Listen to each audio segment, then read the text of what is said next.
여러분, 동화작가, 네이버 파워블록, 최연소 고용보험 가입자까지 이 모든 걸 만 15세에 해낸 친구가 있다고 하면 믿으시겠어요? 개발자, 아빠이자 솔로 클리너의 시대 저자이신 고승환 대표님을 모였습니다. 네, 안녕하세요. 저는 26년차 개발자이자 10권의 책을 쓴 작가이기도 하고 스스로를 솔로프리너라고 정의를 하고 살아가고 있습니다. 네. 대표님께서 아드님이 만 15세에 최소로 고용보험을 냈다.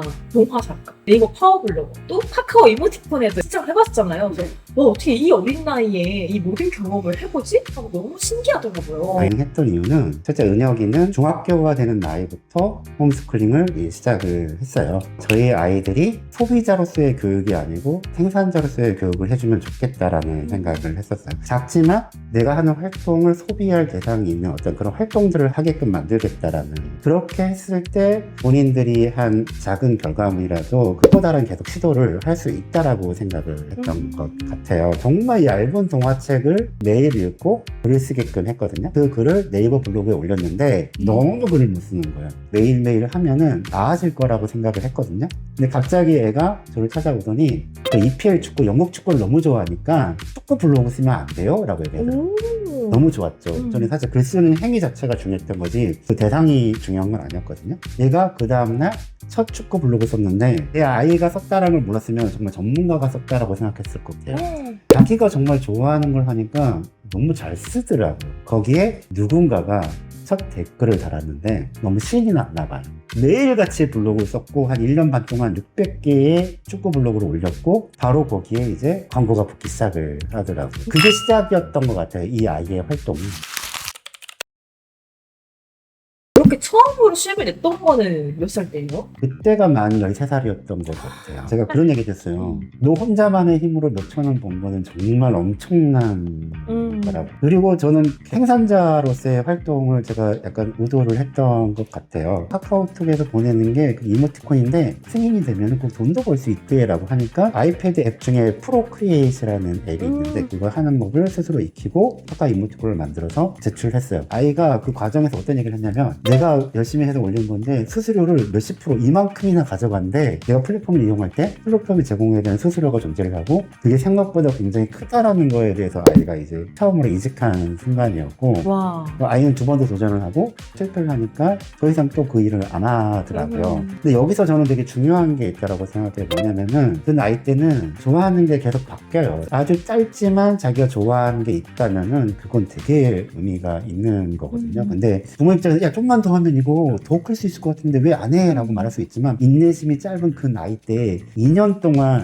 그걸 했다는 건 정말 대단한 거예요. 저희 아이는 고등학교 졸업장을 굉장히 빨리 땄어요. 만 15세가 됐을 때 실제 문제를 푸는 데서 아이가 참여해서 배우는 게 제일 좋을 것 같다는 생각을 해서 제가 관련 있는 회사로 이제 취업을 시켰고요. 제가 실제로 고객한테 의뢰받아서 진행하는 프로젝트가 있었어요. 건축 관련된 프로젝트였거든요. 아들한테 건축 관련된 책 2권을 사줬어요. 되게 두꺼운 거를. 그래서 너 이 책 읽고 챕터마다 정리해. 그리고 슬라이드만 앉아서 발표해. 그전에 한 번도 PPT라는 걸 해본 적이 없는데 본인이 어떤 유튜브 찾아봤을 거잖아요. 완성도는 굉장히 떨어지지만 슬라이드를 만들어서 저랑 1대1로 제 앞에서 발표를 하는 거예요. 그러면서 한 달 넘게 책 2권을 본인이 공부하면서 정리를 한 거죠. 그래서 건축에 대한 이해가 좀 있었던 거예요. 저랑 막 다니다가 아빠 저 벽이 뭔지 알아? 어떤 재질이야? 그런 걸 막 말하면서 저한테 재밌어 하더라고요. 저는 당연히 얘를 고용한 사람이니까 피드백을 줬죠. 나는 너를 고용한 고용주기 때문에, 그리고 이 분야에 너보다는 훨씬 경험이 많은 사람이기 때문에 의견을 충분히 넌 들어야 돼. 그거 했었어요.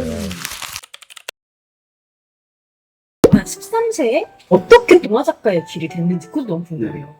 아이들은 아무래도 글보다는 이미지에 더 관심을 많이 가질 때이니까 미드저니를 사용하는 방법을 간단하게 알려줬어요. 그러니까 애가 되게 재밌어 하더라고요. 근데 그렇게 막 이미지를 만들다가 저희 아이가 쓴 동화책이 샘 할아버지와 해마리 고양이의 모험이라는 책인데 그 표지에 있는 그 장면이 우연하게 이미지가 나온 거예요. 근데 아이가 그걸 보더니 아빠 나 이 이미지가 너무 마음에 들어. 이거 갖고 뭔가 얘기를 만들면 재밌을 것 같아. 책 표지를 딱 이미지가 구현됐을 때 네. 창작의 원천이 네. 생겨난 거네요. 어떤 부모님들은 아이를 AI를 창작을 펼칠 수 있는 도구로서 굉장히 잘 사용하시는 분도 있고 AI 쓰면 뇌 활성화나 이런 부분들이 줄어든다더라 이제 이런 걸로 안 사용하시는 분도 있고 하는데 사실 근데 사용 방법에 따라서 충분히 달라질 수 있겠네요. 오히려 더 창의력을 발산시킬 수 있는 아이 스스로도 한번 해볼 수 있게끔 제가 야, 이렇게 해봐가 아니고 아빠 이렇게 했더니 이런 게 나왔어. 야 아빠 이거 잘 안 돼. 너 한번 해볼래? 좀 도와줘. 그렇게 했던 것 같아요. 그 작업도 되게 어떤 작업으로 아들이랑 같이 하셨어요? 동화책 장면 하나하나를 미드전이라는 AI를 이용해서 만들고 있는데 캐릭터가 당연히 계속 바뀔 수밖에 없어요.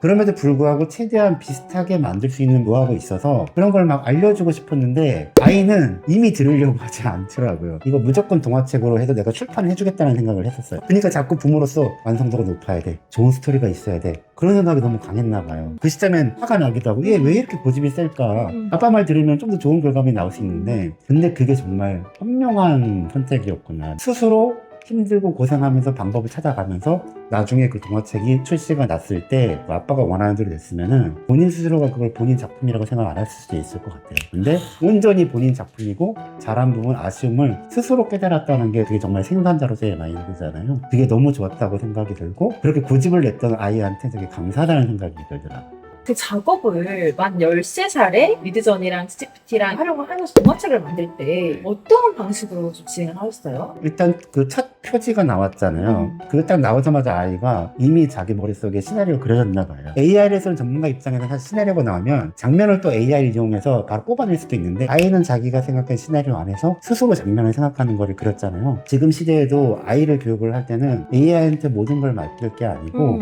할 수 있는 것도 의도적으로 어떤 부분은 아이가 고민하게끔 만드는 포인트들이 굉장히 중요하다고 생각하는데 그 첫째 아이는 스스로 그걸 잘한 것 같아요.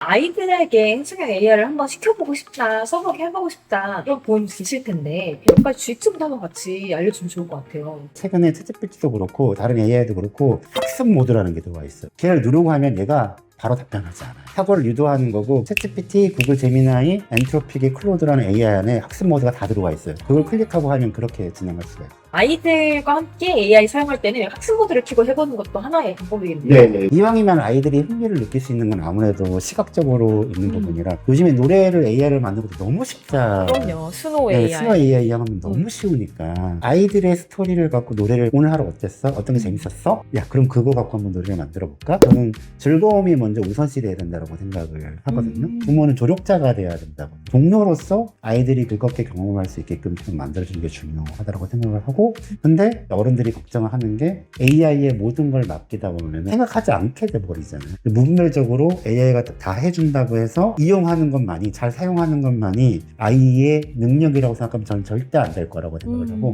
내 스스로를 고용할 수 있는 아이가 되려면은 그렇게 하면 안 된다. 부모가 알아야 되는데 그러면 유치원생을 자녀로 둔 부모는 뭘부터 아이랑 하면 좋을지 초중생을 갖고 있는 부모, 중등생, 고등생 다 필요한 게 좀 다르거든요. 그럼 부모를 위한 AI를 재밌게 부모님들을 위해서 해주면 좋겠다라는 생각을 해서 AI 시대에 어떻게 부모와 아이들이 준비해야 되는지 이야기를 나눴는데 이 이야기만 들어서는 다들 감이 안 오실 거예요. 제가 AI 전문가들과 함께 부모와 아이가 할 수 있는 원데이 클래스를 준비 중에 있거든요. 다들 고정 댓글 확인하시고 신청 넣어주시면 제일 먼저 빠르게 여러분들에게 그 캠프 소식을 전해드리도록 하겠습니다. 고정 댓글 확인해주세요. 우리 아이가 또 솔로프리너처럼 또 해볼 수 있게 AI를 지금 간단하게 부모님들이 아이가 해볼 수 있는 그런 게 있을까요? 일단은 부모님들은 이 전반적인 AI에 대한 관심을 갖고 반드시 한 번씩은 세미나가 됐건 부모의 노력이 먼저 선행이 되는 게 맞고요. 선행을 하고 나면은 우리 아이의 나이대에 맞게끔 아이가 그린 그림을 티셔츠를 만들어 준다거나 아니면 아이랑 같이 노래를 만들어 본다거나 아이가 주도적인 그런 AI의 활용법들을 아이랑 같이 해보시는 게 정말 중요하지 않을까. 저희가 다음 시간에는 AI 시대에 솔로프리너로서 어떻게 설 수 있는지 그리고 이 시대에 실제로 아이들을 어떻게 교육을 하시면서 어떤 퍼포먼스를 내기까지 교육 철학이랑 가치관 저희 한번 같이 하도록 하겠습니다. 이게 쌓이다 보면은 그 결과를 내는 크기가 점점 커질 수 있다라고 생각을 해요. 끊임없이 스스로 아이들이 말하기 시작을 하더라고요. 제가 해준 방법은 Now give it to me.